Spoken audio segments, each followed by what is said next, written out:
നിലവിൽ ഫുട്ബോൾ ലോകത്ത് നേടാൻ സാധിക്കുന്ന നേട്ടങ്ങളെല്ലാം സൂപ്പർ താരമായ ലിയോ മെസ്സി നേടിക്കഴിഞ്ഞതാണ്. ലോകത്ത് ഏറ്റവും കൂടുതൽ കിരീടങ്ങൾ നേടിയെന്ന റെക്കോർഡും നിലവിൽ ലിയണൽ മെസ്സിയുടെ പേരിലാണുള്ളത്. എന്നാൽ വരുന്ന 2024 എന്ന വർഷം ലിയണൽ മെസ്സിക്ക് കിരീടങ്ങൾ കൊയ്തെടുക്കാനുള്ള സമയമായിരിക്കും. കാരണം 2024 മാത്രം മെസ്സിക്ക് നേടാനാവുക 8 കിരീടങ്ങളാണ്. അതിൽ 2 കിരീടങ്ങൾ ദേശീയ ടീമിനൊപ്പമാണ്. ഫുട്ബോൾ ലോകം ആകാംക്ഷയോടെ ഉറ്റുനോക്കുന്ന കോപ്പ അമേരിക്കയാണ് ഒന്ന്. മറ്റൊന്ന് പാരീസിൽ വെച്ച് കണ്ടു നടക്കുന്ന ഒളിമ്പിക്സ് ആണ്. ലിയണൽ മെസ്സി കളിക്കാൻ സജ്ജമെങ്കിൽ ലിയണൽ മെസ്സിയെ ടീമിൽ ഉൾപ്പെടുത്തുമെന്ന് അർജന്റീനയുടെ അണ്ടർ 21 പരിശീലകനായ മഷ്കരാനോ നേരത്തെ തന്നെ പറഞ്ഞിരുന്നു. ഇത് മെസ്സിക്കൊരവസരമാണ്.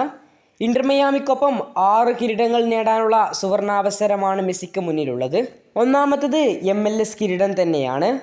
ഇക്കഴിഞ്ഞ സീസണിൽ MLS അടുത്ത റൗണ്ടിലേക്ക് യോഗ്യത നേടാൻ മിയാമിക്ക് സാധിച്ചിരുന്നില്ല. രണ്ടാമത്തെ കിരീടം നിലവിൽ ഇന്റർ മിയാമി ചൂടിയ ലീഗ്സ് കപ്പാണ്. ഈ കിരീടം നിലനിർത്തുക എന്ന ലക്ഷ്യമായിരിക്കും ഇത്തവണ ഇന്റർ മിയാമിക്കുണ്ടാവുക.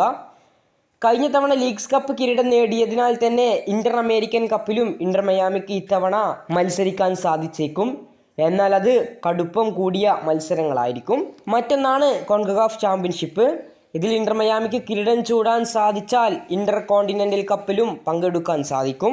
ഈ ഇന്റർ മിയാമിക്കൊപ്പമുള്ള 5 കിരീടങ്ങൾക്ക് പുറമെ US ഓപ്പൺ കപ്പിലും ഇന്റർ മിയാമിക്ക് മത്സരിക്കാനാവും.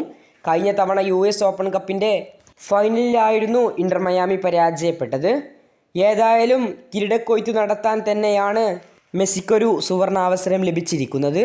കൂടുതൽ ഫുട്ബോൾ വാർത്തകൾക്കും വിശേഷങ്ങൾക്കും വേണ്ടി ചാനൽ ഇപ്പോൾ തന്നെ മറക്കാതെ സബ്സ്ക്രൈബ് ചെയ്യുക.